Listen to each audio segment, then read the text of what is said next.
여호와의 공정을 사모하며 쇠약하며 내 마음과 육체가 살아계신 하나님께 부르짖나이다. 나의 왕 나의 하나님 만군의 여호와여, 주의 제단에서 참새도 제 집을 얻고 제비도 새끼둘 보금자리를 얻었나이다. 주의 집에 사는 자들은 복이 있나니 그들이 항상 주를 찬송하리이다. 아멘. 전능하신 하나님, 독생자 예수님을 이 땅에 보내주셔서 십자가 보혈로 구원을 받게 하시고 저희들을 주님의 제자로 삼아 의로운 길을 걸어가게 하시니 감사드립니다. 그 은혜로 한 주간 주님과 더불어 승리의 삶을 살게 하시고 오늘은 구별하신 날 주의 이름을 잊지 않게 하시고 주의 전에 나와서 예배하게 하시니 감사합니다. 허물을 자복할 때에 용서하시고 간절한 소원을 아뢰 때에 귀를 기울여 응답해 주시고 마음을 다해 찬송할 때 기쁘게 받아 주시옵소서. 우리가 드리는 모든 찬송과 기도와 예물이 주님 앞에 향기가 되게 하여 주시옵소서. 영광을 성삼위 하나님께 올려드리며 예수님의 이름으로 기원하옵나이다. 아멘. 다 같이 일어나셔서 찬송가 20장 찬송하시겠습니다.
나는 전능하신 아버지 하나님 천지의 창조주를 믿습니다.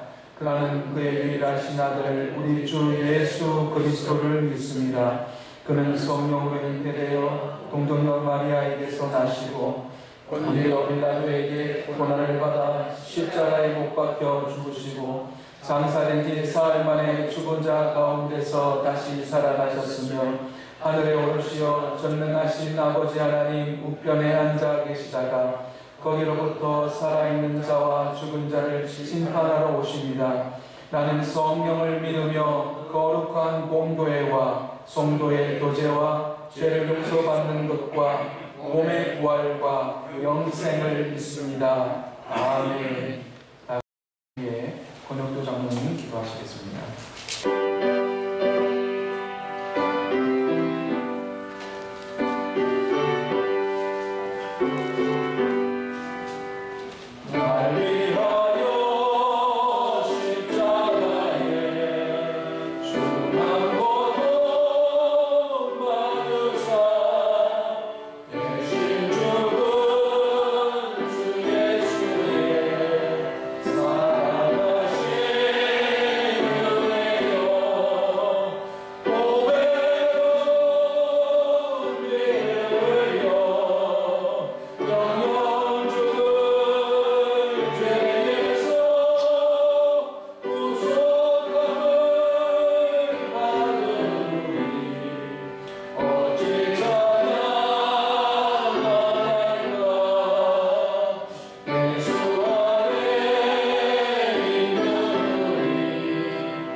다 함께 기도드리겠습니다. 온 세상의 구주시며 만왕의 왕이신 우리 아버지 하나님, 저희를 특별히 사랑하사 부르시고 선택되어 십자가의 피로 구원한 은혜를 생할 때 감사와 영광을 돌리나이다. 전능하신 주님, 지금은 신종 코로나로 온 백성이 고통받고 있는 가운데 있습니다.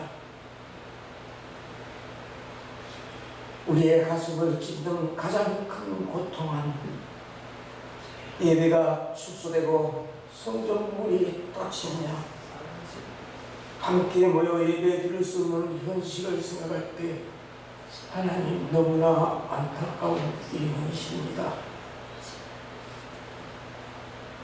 우리의 인간의 연약함을 깨닫고 하나님 앞에 더 엎드리고 하나님을 신뢰하며 두려워하지 않게 하여 주시옵소서.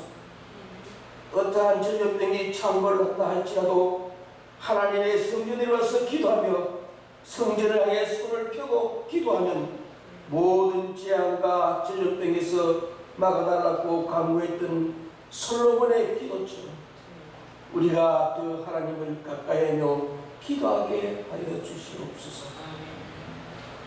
하나님, 간구하옵기는 닫힌 성전문을 아버지 열어 주시옵소서. 지금껏 습관적으로 드려왔던 우리의 예배가 회개함으로 다시 진정한 예배가 될 수 있도록 회복되게 해 주시옵기 원합니다. 하나님, 우리의 기도를 들으시고 우리의 죄를 사하여 주시옵소서.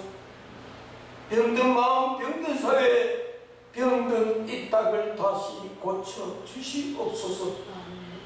하나님, 사슴이 신의 물을 찾듯 갈급한 심정으로 기도하게 하옵소서. 또한 너는 내게 부르시라 내가 네게 응답하였고 내가 알지 못하고 크고 은밀한 것을 보이라 하신 주님, 말씀으로 승리하는 이 오늘의 현실이 있게 하여 주시옵기 원합니다. 하나님, 주의 말씀은 내 발의 등이며 내 길의 빛이라는 말씀이 우리를 살린다는 것을 기억하게 하옵소서. 우리 속은 우리 자신으로 채우지 말게 하시고 하나님의 말씀을 채워주는 우리 주 안의 모든 성도들이 되기를 원하옵나이다. 소망의 하나님만 바라보게 하여 주시옵소서. 오라, 우리가 여호와께 돌아갑시다. 여호와께서 우리를 낫게 하시고 치료하시고 싸매어 주신 것을 믿게 하여 주시옵소서. 시편 23편 4절에 내가 사망의 음침한 골짜기로 다닐지라도 들어가지 않는 것은 주께서 나와 함께 하시리라. 주의 지팡이와 막대기가 나를 안위하는 하나님을 믿고 바라보게 하여 주시옵기 원합니다. 하나님, 이제 목사님 단상에 씌우셨습니다. 은혜의 말씀이 선포되게 하시고 생명의 말씀이 선포되게 하여 주시옵소서. 소망의 말씀이 선포되어지기를 간절히 바라고 원하며 이 모든 말씀 우리를 살리신 예수 그리스도의 이름으로 간절히 기도하옵나이다. 아멘.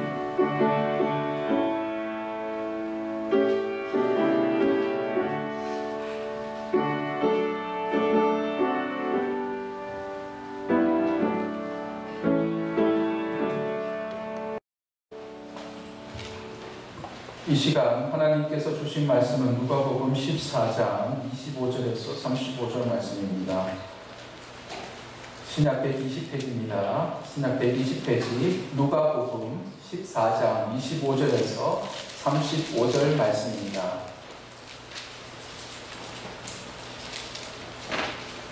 누가복음 14장 25절에서 35절 신약 120페이지입니다.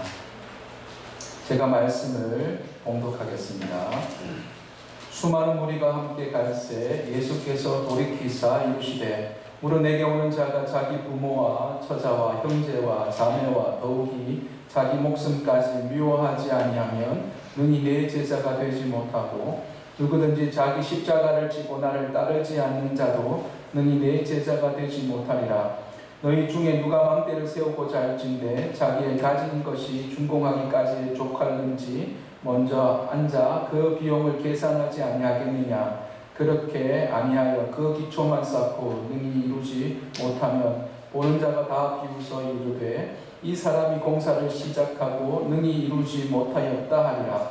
또 어떤 임금이 다른 임금과 싸우러 갈 때에 먼저 앉아 1만 명으로서 저 2만 명을 거느리고 오는 자를 대적할 수 있을까 헤아리지 아니하겠느냐. 만일 못할 터이면 그가 아직 멀리 있을 때에 사신을 보내어 화친을 청할지니라. 이와 같이 너희 중에 누구든지 자기의 모든 소유를 버리지 아니하면 능히 내 제자가 되지 못하리라. 소금이 좋은 것이나 소금도 만일 그 맛을 잃으면 무엇으로 짜게 하리요. 땅에도 거름에도 쓸데없어 내버리니라. 들을 귀가 있는 자는 들을지어다 하시니라. 아멘. 우리 옆에 분과 인사하겠습니다. 사랑합니다. 축복합니다. 자, 우리는 다 마스크를 다 끼고 또 2m 간격을 하고 없을 때 소독을 하고 또 명단을 적고 우리 교회에서는 절대 방역 수칙을 잘 지켜가면서 우리 또 예배를 드립니다.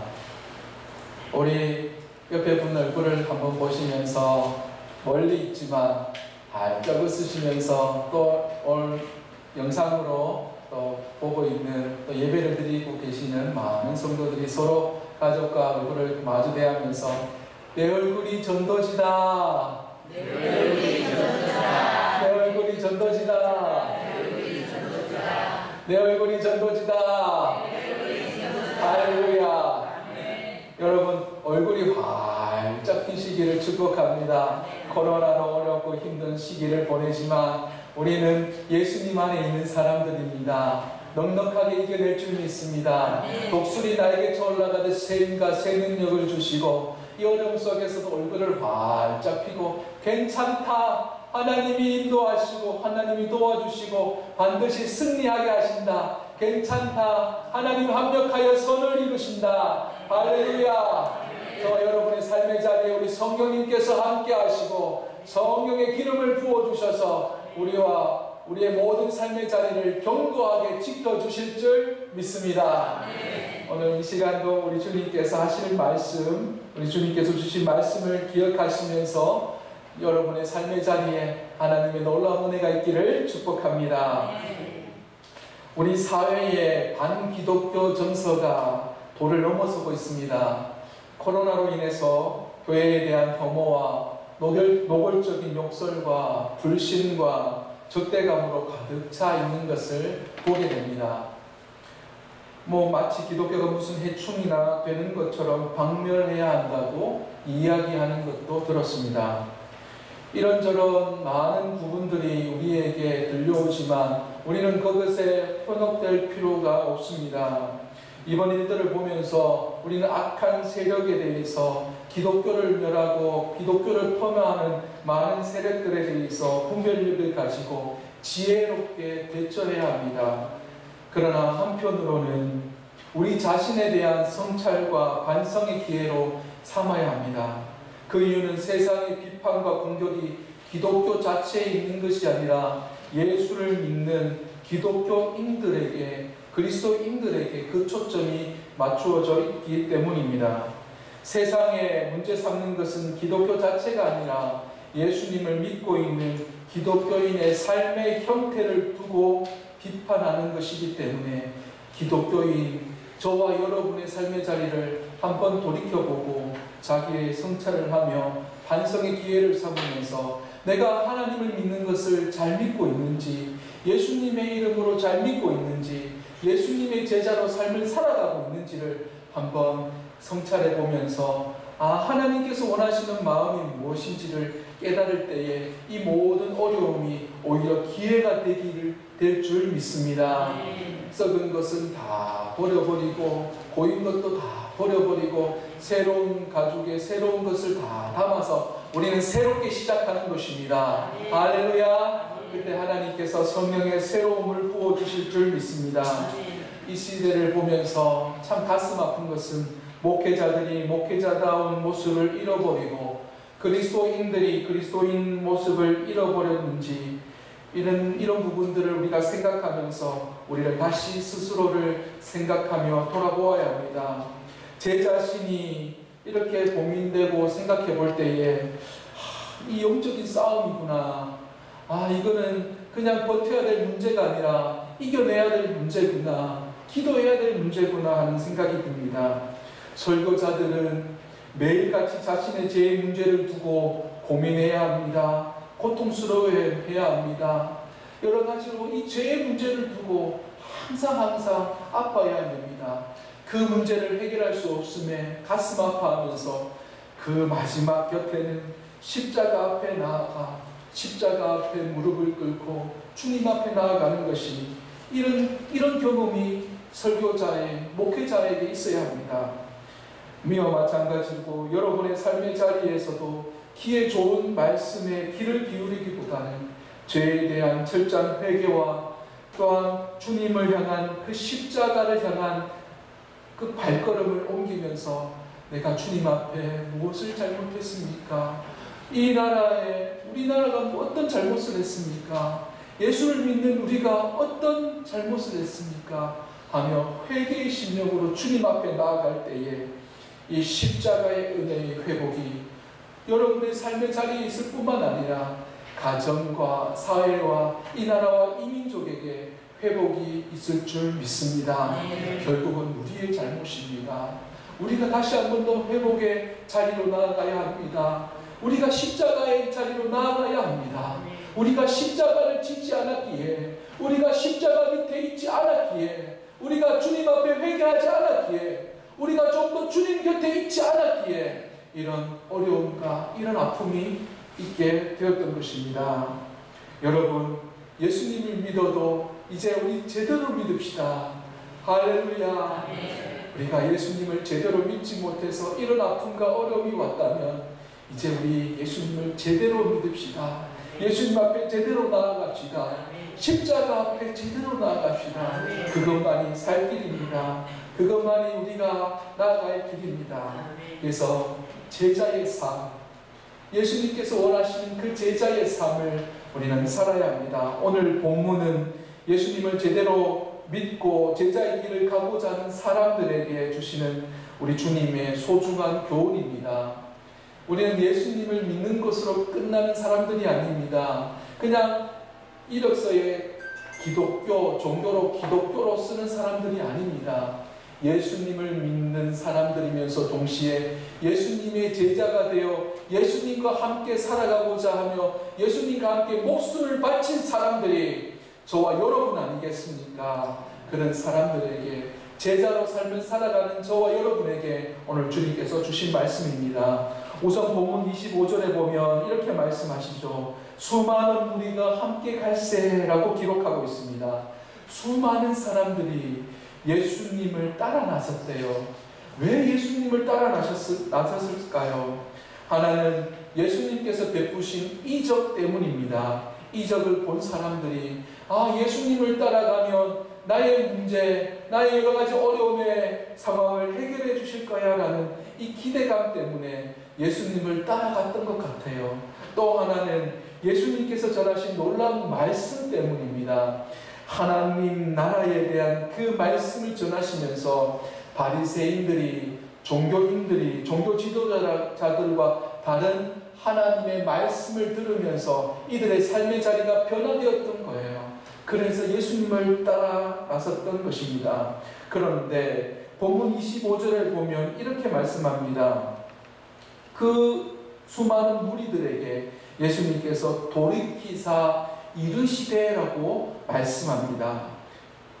이 말씀을 원문으로 하면 예수님께서 계속 따라올 것이냐, 백성들에게 너희들을 나를 따라올 것이냐, 계속 나를 따라올 것이냐 라고 물으셨다는 거예요. 이게 바로 예수님께서 돌이키사 이르시되라는 말씀입니다.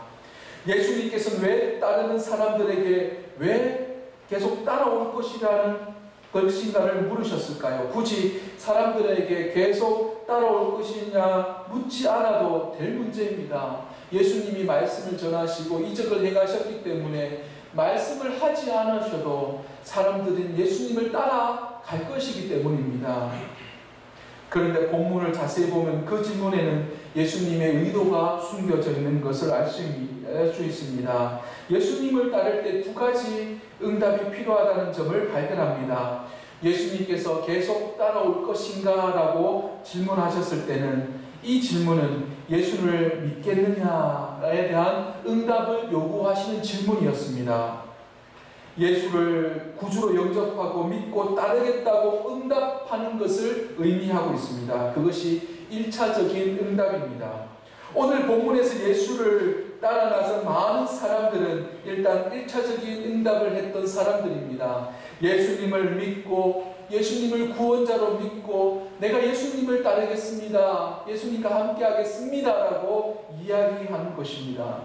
그런데 예수님께서 계속 따라올 것인가라는 질문은 다시 한 번 더 다른 질문으로 볼 수 있습니다. 예수를 잘 믿겠느냐라는 물음에 대한 응답일 수 있습니다. 예수님을 믿겠냐는 질문과 나 예수를 잘 믿겠느냐라는 물음에 대한 응답입니다.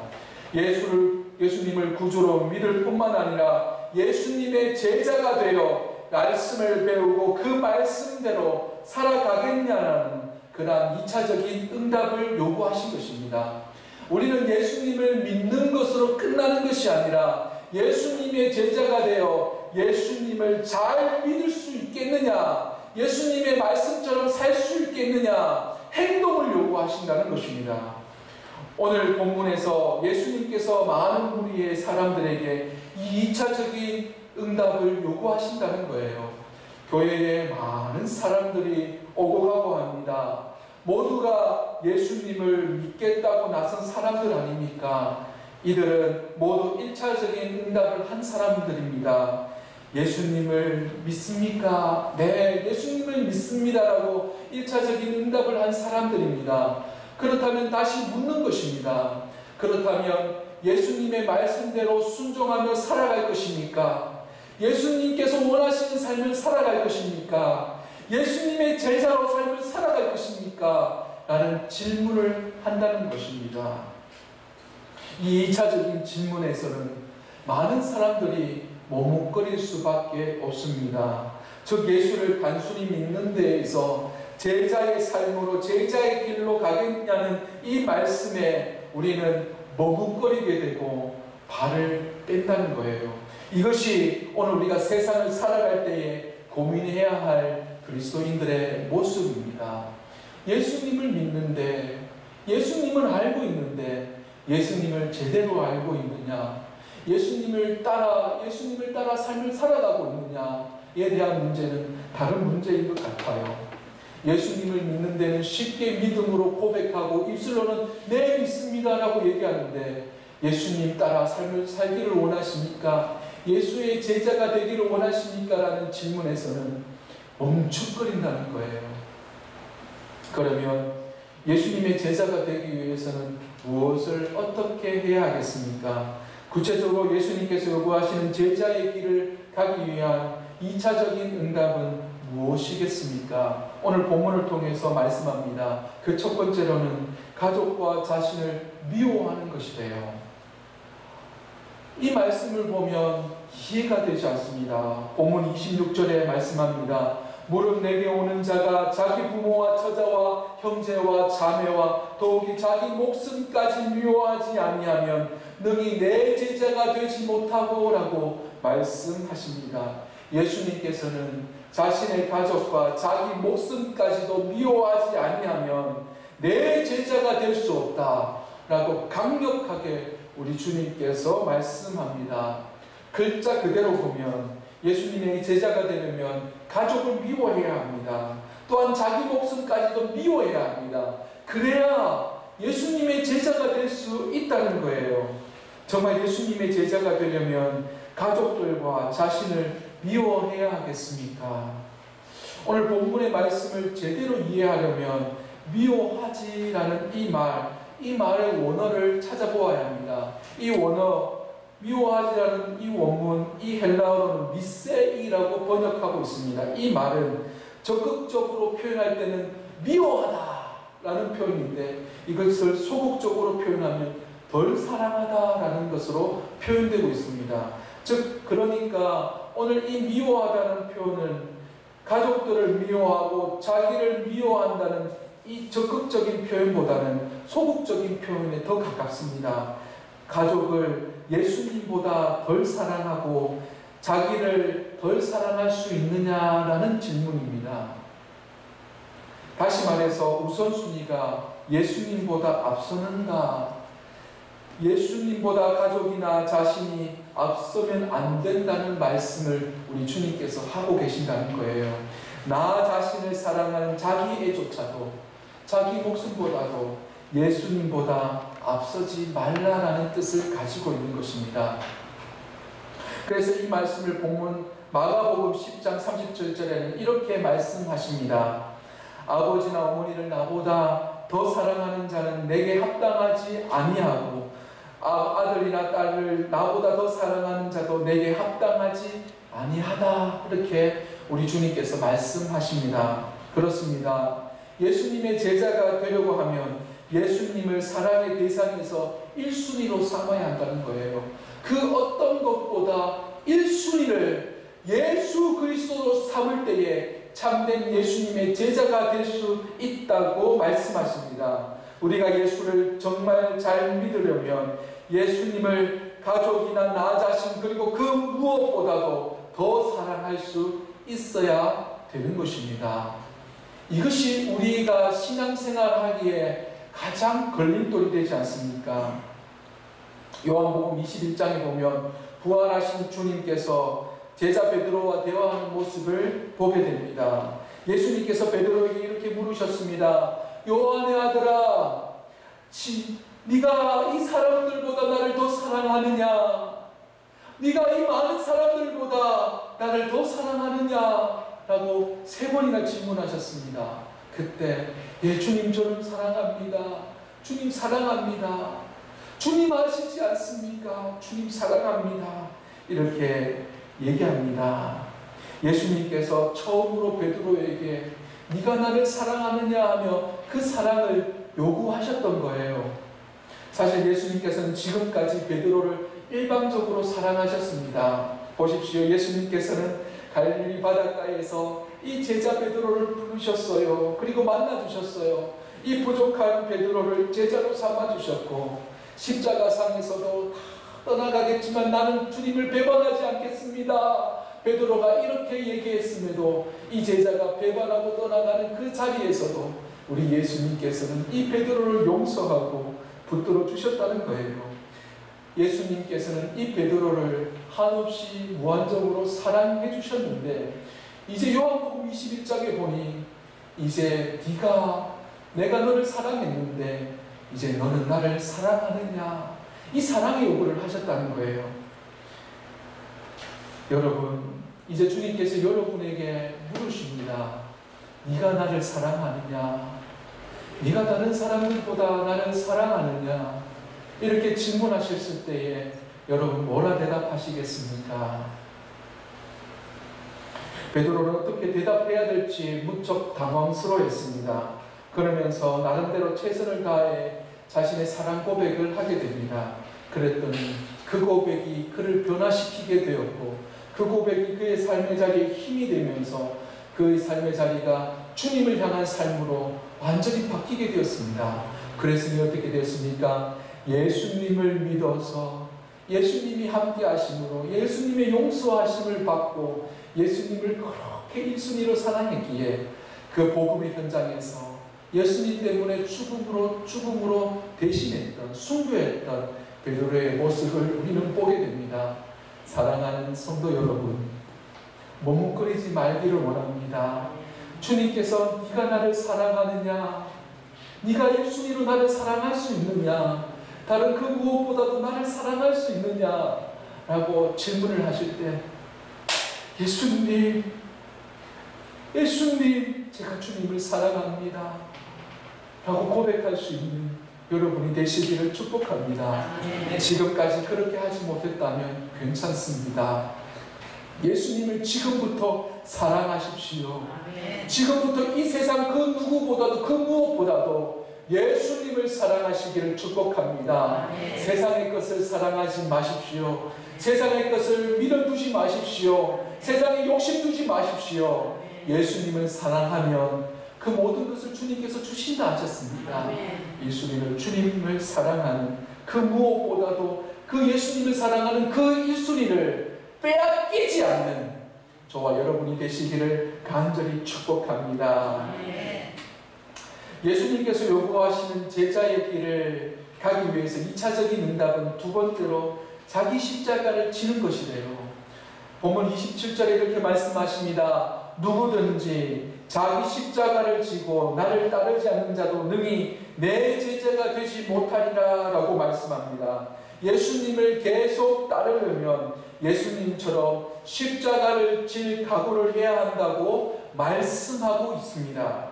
십자가를 진다는 것은 무엇을 말씀하는 것입니까? 십자가를 지고 가는 사람들은 십자가형을 선고받은 사람들입니다. 이 십자가형을 선고받은 사람들은 누구입니까? 이 십자가형은 그 시대 상황 속에서 가장 참혹한 사형 방법이지 않습니까? 그러니까 십자가를 지고 가야 된다는 것은 먼저 사형수가 될 각오를 하라는 거예요. 이상하지 않습니까? 예수님을 믿어야 되는 사람들, 예수님을 믿는 사람들은 의의 옷을 입고 의의 사람이 되어서 아름다운 거룩의 모습으로 살아가야 되는 모습으로 그려져야 되는데, 오늘 주님께서 말씀하시기로는 내 십자가를 지고 가야 하는 것이다 라고 얘기하는 것입니다. 사형수가 되어야 된다 말씀하시는 겁니다. 주님, 이 세상을 살아갈 때에 사형수가 되라니요. 예수님께서 그래, 사형수가 되는 것처럼 내 십자가를 네가 지고 가야 된다. 그래야 내 제자가 되는 것이다. 이렇게 말씀합니다. 사형수가 된다는 것은 자기 포기를 의미합니다. 끝장났다는 거 아닙니까? 이제는 자기는 어떤 의미도 없다는 걸 얘기하는 거예요. 자기 포기를 의미합니다.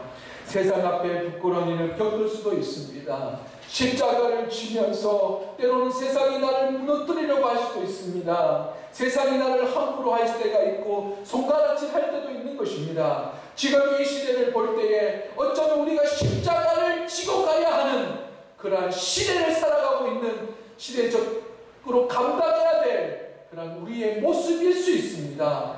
이 십자가를 지고 가야 하는 우리의 모습 속에서 나는 십자가를 놓아야 된다고 한다면 우리 주님께서 얼마나 마음 아파하시겠습니까?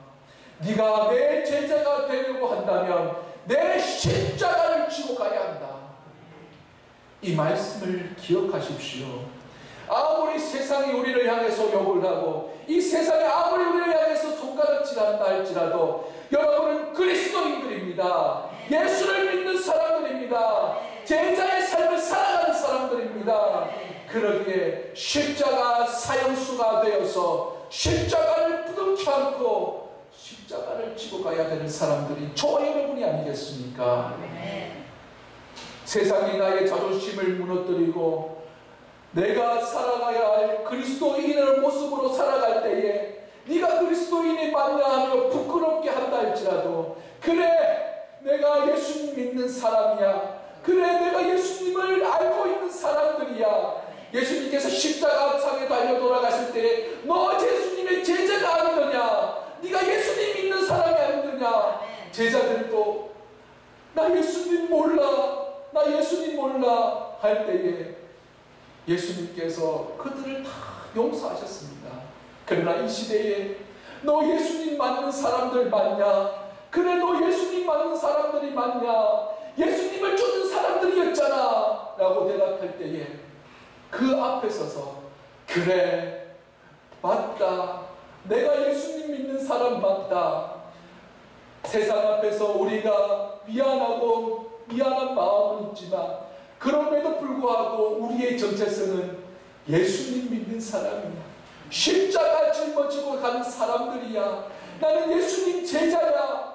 라는 이 정체성을 잃어버리지 말고 살아가는 저와 여러분이 되시기를 간절히 축복합니다. 이 정체성을 잃어버리지 마십시오. 너 십자가 지고 가느냐?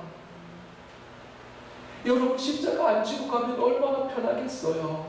그냥 될 대로 삶을 살아가면 물에 물 탄 듯 술에 술 탄 듯 무늬만 그리스도인들이 되어서 그냥 썬데이 크리스찬이 되어서 그냥 교회만 마당만 밟고 가는 이런 우리들의 모습을 보며 지금 우리 주님께서 어쩌면 이 시대를 향해서 세상 사람들을 통해서 그래도 예수 믿는 사람 맞느냐?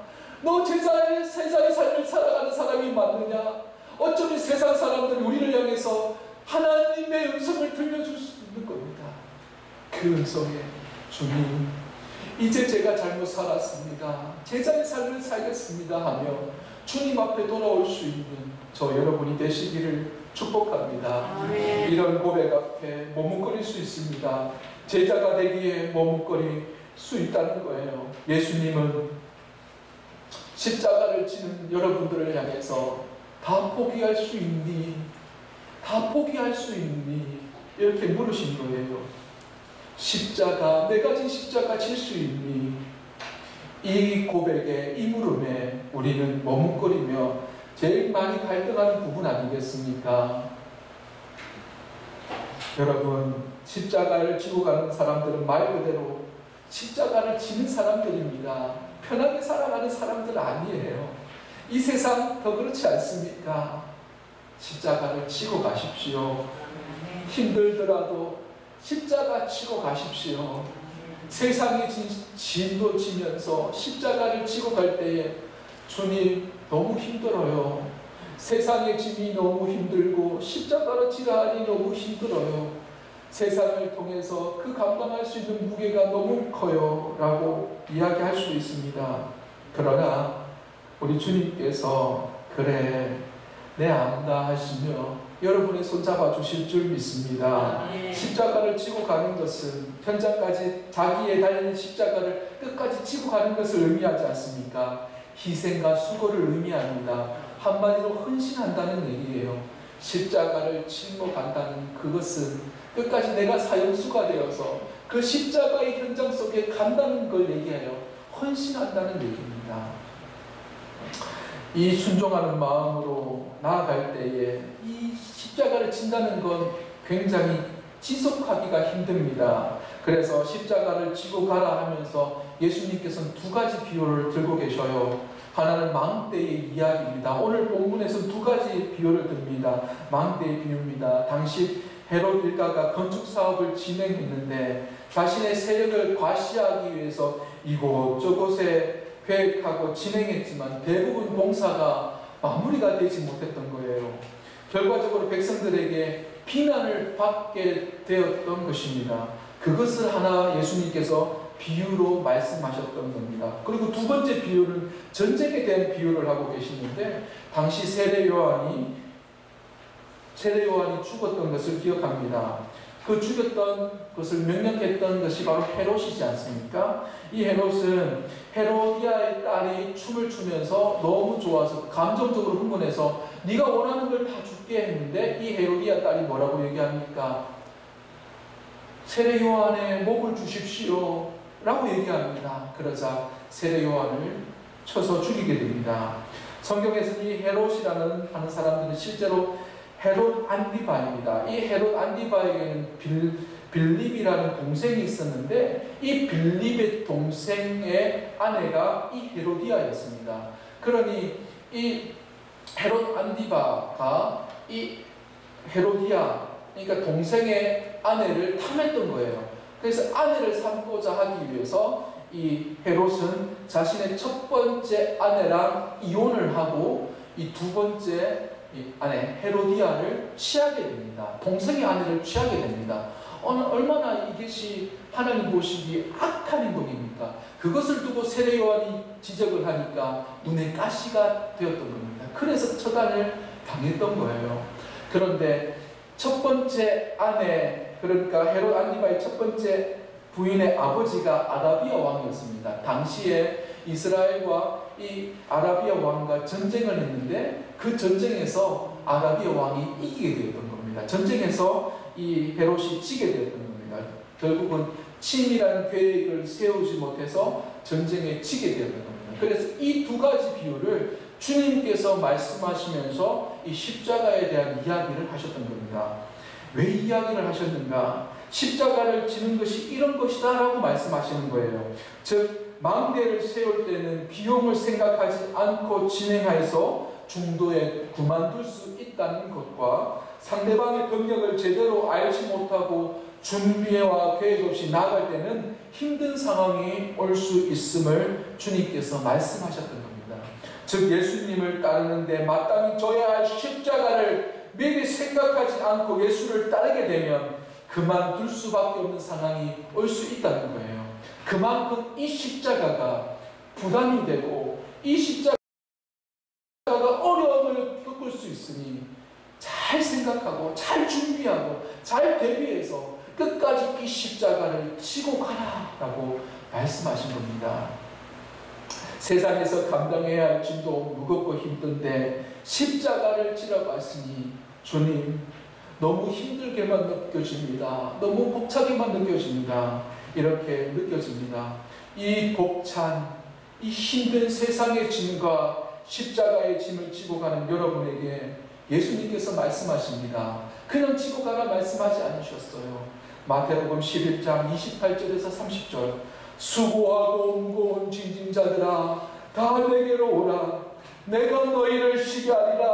나는 마음이 온유하고 겸손하니 나의 멍에를 베고 내게 배우라. 그리하면 너희 마음이 쉼을 얻으리니 이는 내 멍에는 쉽고 내 짐은 가벼움이니라.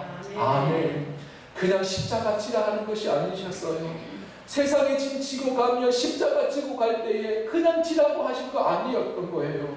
우리는 세상의 짐과 십자가의 짐 무겁게 지고 이 두 가지 짐을 지면서 주님 무거워요. 주님 너무 힘들어요. 어떻게 이 짐을 지고 삶을 살아갈 수 있을까요? 주님 앞에 무거워 처지고 쓰러질 때에 주님께서 너의 짐을 내게 맡겨라. 그리고 내가 진 이 십자가를 네가 지고 가려. 내가 너에게 맡긴 이 십자가는 내가 이미 졌기에 가볍단다. 쉽단다. 내가 마음이 온유하고 겸손하니 나에게 너의 그 짐을 다 맡기려. 내가 너의 모든 아픔과 수고를 내가 다 맡아줄게. 이렇게 말씀하시는 거예요. 여러분이 십자가를 진다는 건 무거운 일이고 부담되는 일이지만 주님께 다 내어 맡길 때는 이거보다 더 좋은 일이 없는 거예요. 이거보다 더 감사한 일이 없는 거예요. 여러분 세상의 짐과 십자가의 이 짐이 별개라고 생각하는데 아니에요. 예수님께 십자가의 짐 다 맡기니까 다 맡아서 해주신대요. 할렐루야. 그러니 이것을 별개로 생각하지 마시고 세상 속에서도 그리스도인으로 십자가를 지고 뚜벅뚜벅 걸어가십시오. 따라해 보십시오. 뚜벅뚜벅 십자가를 지고 걸어가자. 할렐루야. 아멘. 힘들고 무거운 짐이지만 주님께서 내게 맡겨준 짐 무겁게 눌리시려고 여러분 힘들게 하시려고 십자가 짐 지우신 게 아니에요. 그 짐 지우시면서 여러분이 힘든 세상의 짐을 다 가져가기 위해서 우리 예수님 지셨어요. 내가 채찍에 맞음으로 네가 나음을 얻었도다. 할렐루야. 예수님께서 다 짊어지시고 여러분을 가볍게 하셨다는 사실을 여러분 꼭 기억하시고 주님께 다 내어 맡기시기를 축복합니다. 이 얘기를 하나 할게요. 아프리카 선교하시는 선교사님의 이야기입니다. 밀레모지를 선교하다가 여행지에서 강을 건너게 되었대요. 강을 건너게 되었는데 그 원주민들이 무거운 돌멩이를 이고 가더래요. 그러면서 이 원주민이 얘기를 했답니다. 선교사님, 이 큰 돌멩이를 메고 가십시오. 이 선교사님이 이해를 못했다. 왜 이 무거운 짐을 이고 가야 합니까? 하지만 다들 그렇게 하니까 했대요. 뚜벅뚜벅 걸으면 걷다가 나중에 강 한복판에 가서야 그때서야 알았대요. 이 무거운 돌의 무게로 인해서 강가의 그 물살에 쉽게 휩쓸리지 않게 되더라는 거예요. 이 무거운 돌이 자신을 지탱해주는 귀한 주춧돌이 되었다는 것을 선교사님이 이야기를 하더라는 겁니다. 십자가의 이 짐은 무거운 짐일 수 있습니다. 힘든 일일 수 있습니다. 이 무거운 짐이 때로 놓기를 원할 수도 있습니다. 그러나 그 십자가의 무거운 짐이 오히려 여러분을 지탱할 수 있는 주춧돌이 되고 지탱할 수 있는 중심돌이 될 줄 믿습니다. 그러니 십자가 붙드십시오. 예수님 붙드신 그 십자가 붙드십시오. 네가 사형수 될래? 라고 할 때 예수님 제가 사형수 되겠습니다.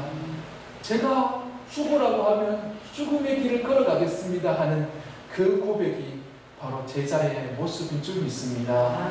저와 여러분의 모습 속에서 제자의 길을 걸어가는 저와 여러분이 되기를 축복합니다.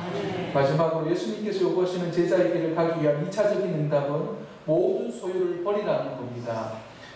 본문 33절에 보면 이렇게 말씀하고 있습니다. 너희 중에 누구든지 자기의 모든 소유를 버리지 아니하면 능히 내 제자가 되지 못하리라 라고 말씀합니다. 예수님을 계속 따르려면 모든 소유를 버릴 각오를 해야 한다라고 말씀합니다. 여기서 버린다는 말씀을 우리가 주목해 볼 필요가 있습니다. 이 말은 헬라어 원어로 에포타세타이라고 말합니다. 이 에포타세타이는 헤어지다, 결별하다, 작별하다라는 말을 의미합니다. 즉 모든 소유를 버린다는 말은 자기가 가진 모든 소유에게 작별하는 태도를 가지라는 거예요. 안녕이라고 인사하라는 거예요. 이 말은 무슨 말이냐? 예수님을 따르고자 할 때 실제로 가진 모든 재산을 포기하라는 말이 아니라 자기의 모든 소유를 버릴 각오를 하면서 소유에 대한 집착을 버리라는 거예요. 예수님을 두고 있는데 자꾸만 세상의 것을, 소유를 생각을 하게 되면 예수님을 생각할 수 없게 된다는 거예요. 예수님의 제자가 되려면 예수님을 생각해야 되는데 자꾸 다른 것에 생각을 하게 된다는 것이죠. 만약 버리지 아니하면 오늘 본문의 말씀처럼 맛을 잃은 소금이 되어서 땅에도 거름에도 아무 소용이 없는 존재가 되어버린다라고 말씀하십니다. 34절에 소금은 좋은 것이나 소금이 좋은 것인지를 다 알고 있습니다. 그래서 원문에는 소금 앞에 뭐라고 되어 있냐면 뭐조차도라는 카이라는 부사로 쓰여 있습니다. 결국 이 말씀을 원문의 말씀으로 이렇게 제가 해석하면 이렇습니다. 맛을 내는 소금조차도 맛을 잃으면 이라는 내용입니다. 즉 세상의 그리스도인조차도 세상의 마지막 보류인 그리스도인마저도 그 맛을 잃게 되면 세상이 세상을 바꿀 수 없다는 것을 말씀합니다. 세상의 소금과 바꿀 수 있는 것이 무엇인가? 세상의 소금의 맛을 잃으면 그 맛을 대체할 수 있는 것이 무엇인가? 마찬가지로 소금과 빛의 역할을 감당하는 그리스도인들이 그 그리스도인의 마지막 소임을 감당하지 못하면 그 마지막에 그리스도인의 모습을 살아가고자 하는 그 그리스도인의 그 사명을 감당하는 사람들마저 없으면 그것을 대체할 수 있는 것이 도대체 무엇인가? 세상을 돌아보아라. 세상을 살펴보아라. 그리스도인이 감당하지 못하면 그리스도인들이 감당하지 못할 다른 대체할 것이 있느냐? 만약에 그리스도인과 대체할 수 있는 것이 있다면 여러분 그리스도인으로 살아갈 필요가 없다는 거예요. 그런데 소금을 대체할 수 있는 것이 없는 것처럼 그리스도인을 대체할 수 없다는 거예요. 세상에서 그리스도인을 대체할 수 있는 것이 이 세상에 없다는 거예요. 예수님께서는 이 세상, 썩어가는 이 세상에 마지막 보류를 누구로 두신 거예요? 여러분을 두신 거예요. 그거 말씀하시는 거예요. 그 마지막 보류인 여러분들이 세상의 것을 자꾸 쫓아가고 세상에 관심을 두고 세상에 마음을 두고 있는데 그 세상의 마지막 보류가 될 수 있는 겁니까? 세상의 사람들도 세상의 것을 가지고 세상의 소유와 세상의 것들을 가지고 세상의 것을 관심을 가지는데 그리스도인마저도 세상의 마지막 보류인 세상의 사람들도 마지막 그 세상의 것을 쫓으려고 삶을 살아간다면 마지막 그 세상의 보류인 그 대체할 수 있는 나를 대체할 수 있는 예수님을 믿고자 따라가는 그 그리스도 닮아가려고 하는 그 사람의 대체를 누가 할 수 있느냐? 나를 대체할 사람이 누가 있느냐? 이 질문이에요. 여러분 돌아보십시오. 이 세상을 위해서 빛과 소금의 역할을 감당할 수 있는 그 대체할 수 있는 사람들이 과연 누가 있는가? 그리스도인 밖에 없습니다. 마지막 보류가 여러분입니다. 정부가 세상의 대답은 되는 게 아닙니다. 세상의 가치가 여러분의 대답을 주지는 못합니다. 세상의 많은 방법들이 정답을 주지 못합니다. 오직 예수님을 믿는 세상의 마지막 보류로 말씀하신 저와 여러분이 바로 세상의 마지막 보류가 되고 마지막 빛이 되고 마지막 소금이 되는 겁니다. 마지막에 빛을 잃고 소금의 맛을 잃으면 대체할 것이 무엇이겠습니까? 헬리나 오넨의 열린 손으로라는 책이 있습니다. 이 책을 읽으면서 많은 것이 감동이 되었습니다. 할머니가 있었습니다. 할머니가 한 손을 꼭 잡고 있는 거예요. 그래서 너무나 이게 정신적인 불안과 어려움이 있어서 주위에 있는 사람들이 정신과 의사 선생님한테 부탁했습니다. 근데 정신과 의사 선생님이 보니까 문제가 있던 거예요. 뭐냐면 저 손을 놓아야지만 이 문제가 해결될 것 같다는 생각이 들어서 간호사 두 분을 부탁해서 간호사 두 분에게 저 손을 펴라요. 그 손을 꼭 잡고 있는 겁니다. 결국은 그 손을 억지로 폈더니 그 안에 동전 하나가 나오더랍니다. 이 할머니는 그 동전 하나가 자기 인생의 모든 것인 것이냐 그 손을 꼭 움켜쥐고 살았던 거예요. 그러면서 불안해하고 초조하고 그것을 빼앗기기 싫어서 그렇게 살았다는 거예요. 그러면서 헬리나 오넨의 그 책을 통해서 하는 말이 우리가 인생을 살아갈 때 그렇게 살아가고 있지는 않은가? 이 동전 하나에 목숨을 걸고 그렇게 빼앗기지 않기 위해서 살고 있지는 않은가? 우리가 가치를 두고 살아야 될 게 무엇입니까? 제자의 삶 아니겠습니까? 빼앗기지 말아야 될 것을 빼앗기고 빼앗겨도 될 거 놓아도 돼야 될 부분들을 부둥켜 안고는 있지는 않습니까? 여러분, 예수님께서 작별을 고하라 하십니다. 삭개오 이 이야기를 아시지 않습니까? 삭개오에게 주께서 말씀하십니다. 주님을 만나고 난 뒤에 삭개오가 이렇게 얘기합니다. 누가복음 19장 8절에서 9절 주님 보십시오. 내 소유의 절반을 가난한 사람들에게 주겠습니다. 또한 누구에게서 빼앗으면 그 일을 갑절이나 갚겠고 또한 네 갑절이나 갚겠고 오늘 주님께서 허락하신 그 은혜의 값을 다 갚겠습니다. 그러니 예수님께서 하시는 말씀이 그래 네가 구원을 이루었구나 라고 축복해 주십니다. 삭개오 인물을 존재케 했던 것은 삭개오가 그 손을 꽉 잡고 있었던 것은 돈이었습니다. 그러나 예수님을 만나고 난 뒤에 그것을 손을 폈더니 주님께서 그 손을 편 것 대신에 구원과 자유를 주셨던 겁니다.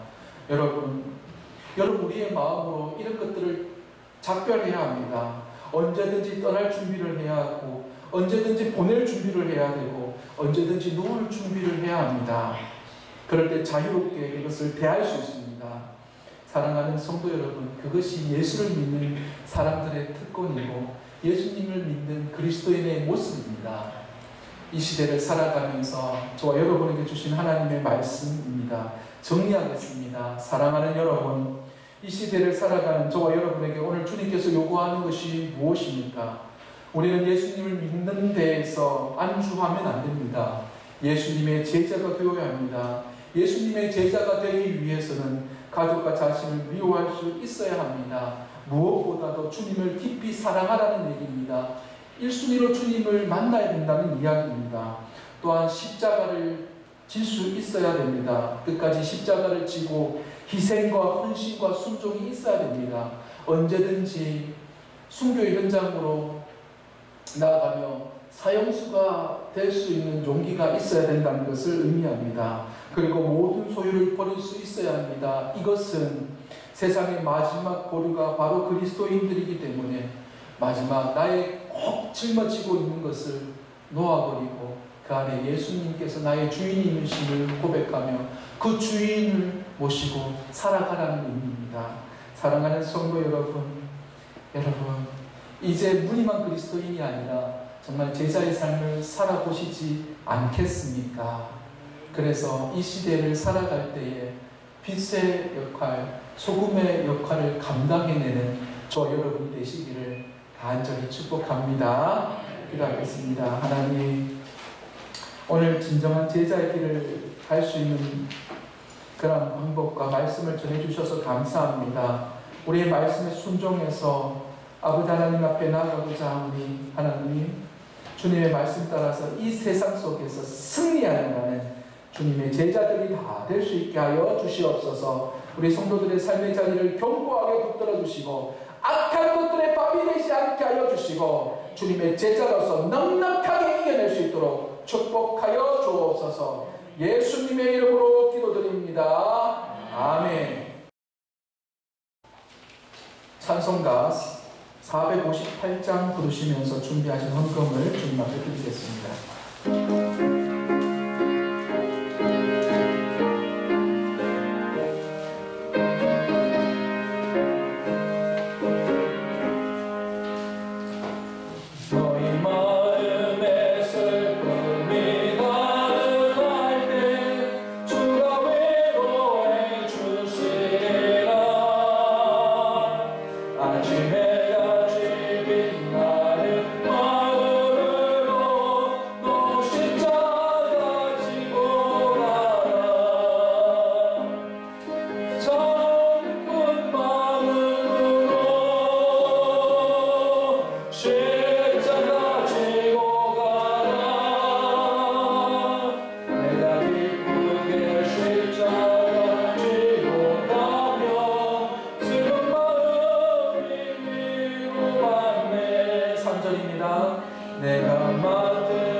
김금입니다. 김근아, 김시율, 장영복, 김신혜, 옥효윤, 박성남, 윤정화, 김상종, 김봉남. 감사한금입니다. 김시율, 김근아, 김지훈, 장영복, 김신혜, 저희 가족입니다. 김용준, 김묘현, 옥효윤, 박성남, 신동남, 김상종, 김봉남, 문영입니다. 건축헌금입니다. 김시혁, 김근아, 김지훈, 옥호윤, 장영복, 김신혜, 김상종, 김봉남, 성교열입니다. 김시율, 김건아, 김지훈, 장영복, 초하루 월사금금입니다. 장영복, 김신혜, 김시율, 김건아, 김지훈, 김상종, 김봉남. 제가 함께 기도하겠습니다. 이 시간 하나님의 말씀으로 순종하여 제자의 삶을 살아가게 하시고 헌신을 다짐할 수 있도록 인도해 주셔서 감사드립니다.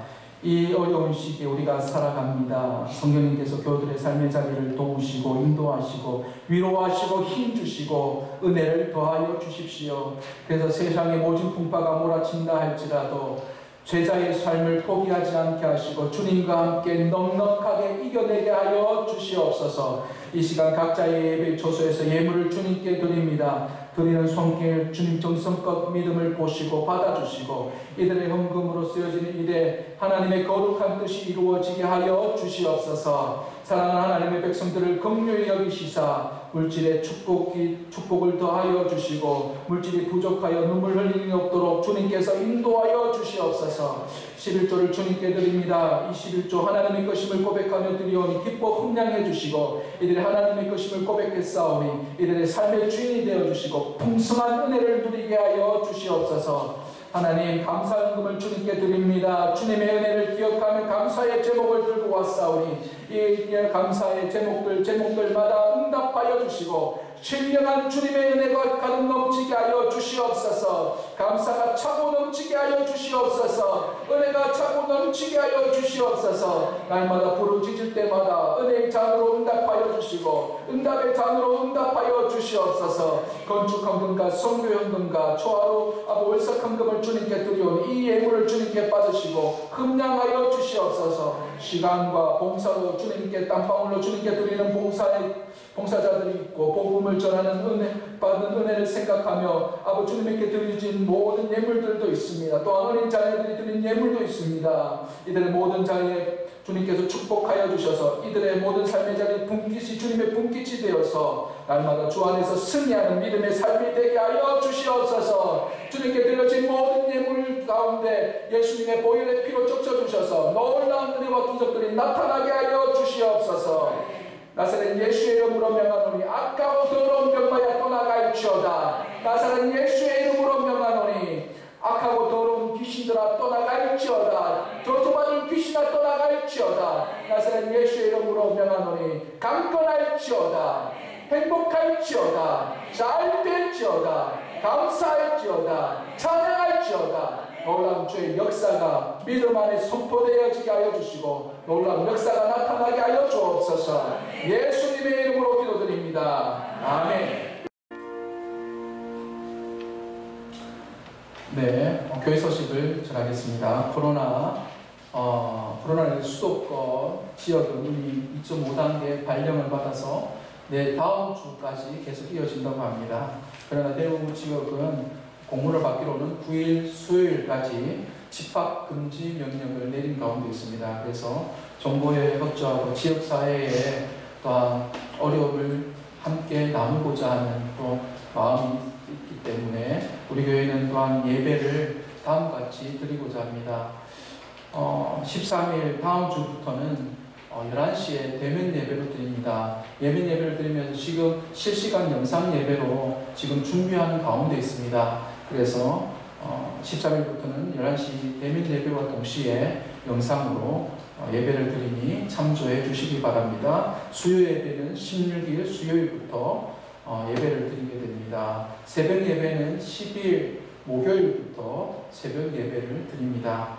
그리고 찬양 예배와 금요 예배는 코로나로 인해서 잠시 쉽니다. 기억해 주시고 예배에 많은 분들이 동참해 주시고 특별히 새벽 예배에 마음을 모여주셔서 기도 자리에 함께 나와주셨으면 좋겠습니다. 다음 주 예배 기도자는 옥호윤 장로님입니다. 또한 우리 주안교회는 7대 방역 수칙을 그대로 다 지키고 있습니다. 저는 마스크를 사용하고 발을 체크를 하고 그 다음에 출입시 손 소독제를 사용합니다. 그리고 참석자 간에 1m에서 2m 거리를 유지하고 집회 전후에 소독을 하게 됩니다. 어제 저희들도 교회에서 소독을 다 했습니다. 그리고 오늘 예배가 드린 이후에도 소독을 다 할 겁니다. 이렇게 하게 되고, 이제 앞으로 식당 이용을 할 텐데, 이 식당 이용을 하게 되면 한 줄로 식사를 하게 됩니다. 그래서 마주보고 식사하는 것이 아니라 한 줄로 조금 시간이 걸리더라도 그렇게 식사를 하도록 하겠습니다. 집회 예배 참석자 명단을 작성하면서 우리는 모든 코로나의 위험으로부터 우리가 스스로 보호할 수 있도록 그렇게 진행하고 있으니 안심하고 교회 나와서 예배 드리면 되겠습니다. 그리고 예배 자리에 모든 분들이 참여하시면 되겠습니다. 다른 광고들은 문자로 교회 소식을 알려드리도록 하겠습니다. 회송하겠습니다. 다 같이 일어나서 찬송가 445장 1절 찬송하시겠습니다.